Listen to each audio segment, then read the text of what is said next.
What's going on, YouTube? In this tutorial, I just want to show you how you can use the formula text function in Excel. So the formula text function just gets an Microsoft Excel formula and returns it as text. Now, one of the more traditional ways to do this is to put an apostrophe in front of the formula that you want to turn into text. So we have the sum if right here. You put apostrophe in front of it.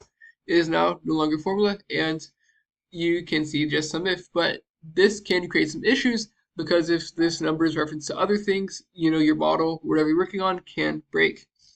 So to use the formula text function, you just do equals formula text, and then you reference a cell or cells that you want to see the formula of.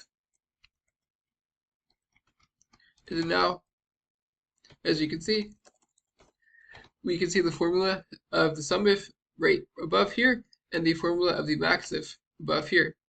And this is awesome because, for one, it can make evaluating formulas easier without breaking your model, and two, you can go ahead and copy and paste formulas from one worksheet or one workbook to another so much easier.